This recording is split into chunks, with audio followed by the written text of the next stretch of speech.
Nalingaw ko aning duha ka mga tao nga gigamit pag-ayo sa Ginoo, kaning usa taga Amerika, kaning usa taga Pilipinas, taga Mabunga si Pastor Mike Bulahan. Mag-video ko na sila. Si Pastor Jilon din na siya video siya para makita siya sa iyahang mga kaparintihan sa Amerika siguro ay video siya, nagabas siya sa kahoy.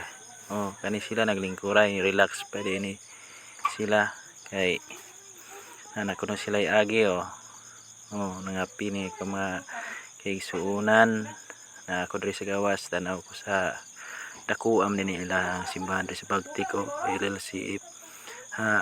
Hapit na magud ang Thanksgiving ani dining simbahan sa Bagtik. Welcome di ay kung nakakita ka ani nga video sa katapusan nga Sabado ani nga bulan. Kung wa ko malimot, kularohon kuno nato ang pizza murag 31 man siguro to.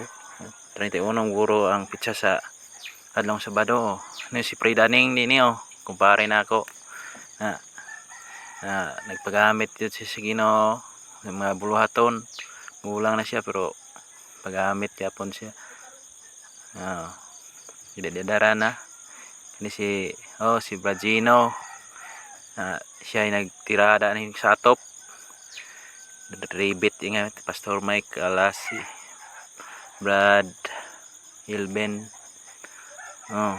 Okay, daob mi guys kay dagang lamok para ang silingan aning sipahan